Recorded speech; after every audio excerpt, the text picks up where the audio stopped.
Most people keep asking us, what is the cost of dental treatments in India? We have calls coming up from patients asking for what is the cost of a root canal treatment, what is the cost of laser treatment, flap surgery, implants.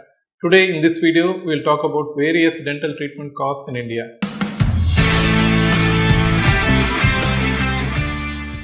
Hi, I am Dr. Sridhar Reddy, practicing dentist for the past 20 years at Happy Dental Hospital, Nellore. Cost of dental treatments in India. When we speak about the cost of dental treatments in India, first thing we have to see is there are two types of diseases which we most commonly treat in our dental office. First thing is dental cavity.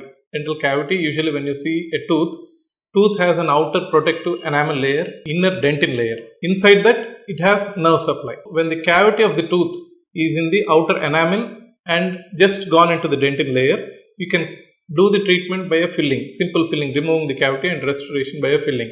This filling usually costs between 500 to 2000 rupees. Then, second stage of the cavity. Once the cavity spreads into the nerve supply of the tooth, the treatment becomes little more extensive, like you need to do a root canal treatment, need to give a permanent filling, take x-rays.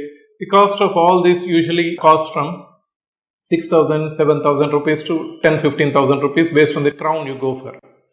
Then in the third stage, once the tooth is badly gone, the cavity has eaten away almost all the tooth.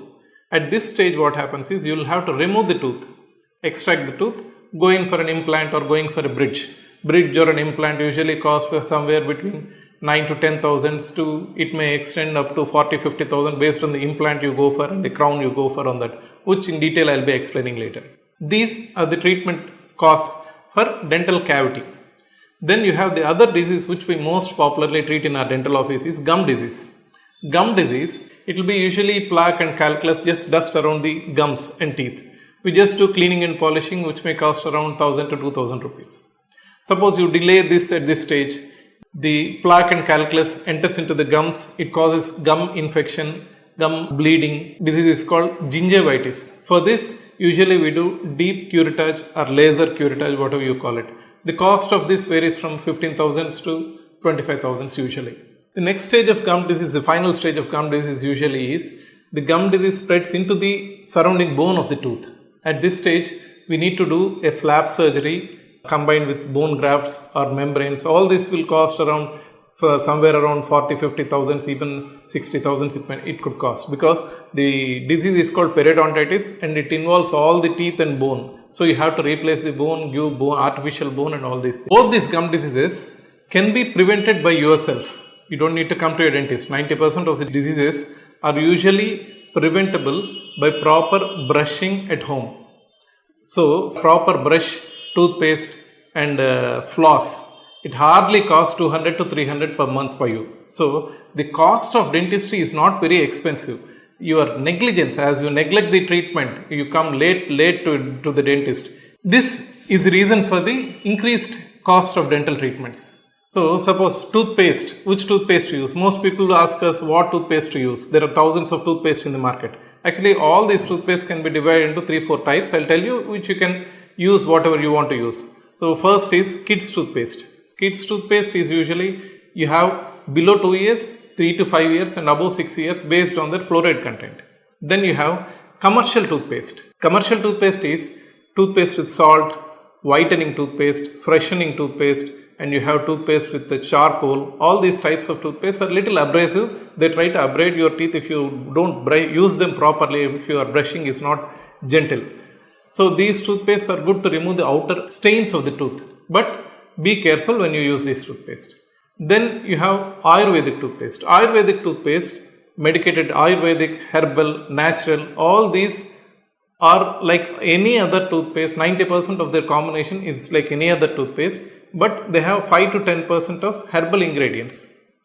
Then you have medicated toothpaste.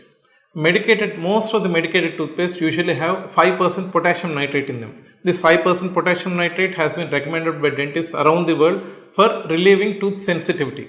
Tooth sensitivity which is caused by wearing away of teeth. Then you have the fifth type, a new variety of toothpaste. This is Sensora toothpaste. This toothpaste, the speciality is, this is an Ayurvedic toothpaste with potassium nitrate in it. So it has the advantages of both Ayurvedic toothpaste and medicated toothpaste. It's like the best of both worlds. See, it has Ayurvedic ingredients like clove, cinnamon, camphor, all these things. They relieve teeth pain temporarily, then they relieve bad breath, bleeding gums, and the potassium nitrate relieves sensitivity. So you have to understand one important thing you have to understand in all these toothpaste. These toothpaste only give temporary relief to your problem.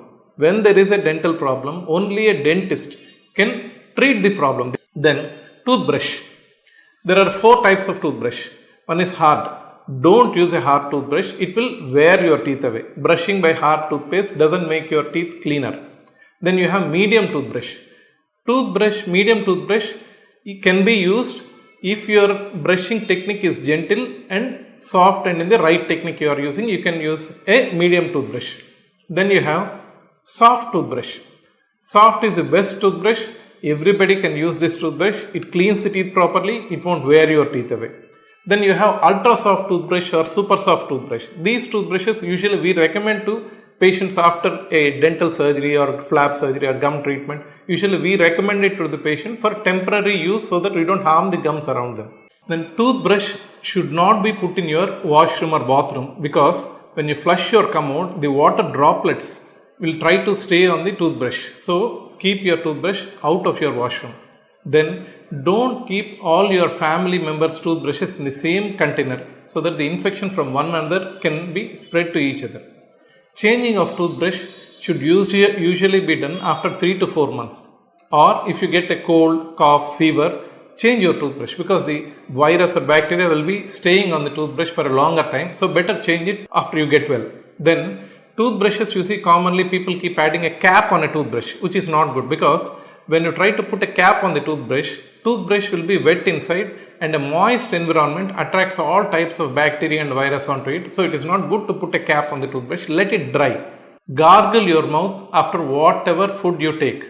Either it is coffee, tea, food, whatever you take, good food, bad food. Gargle your mouth once, because water balances the pH of your mouth and brings it back to neutral. That is the best way to keep your teeth good.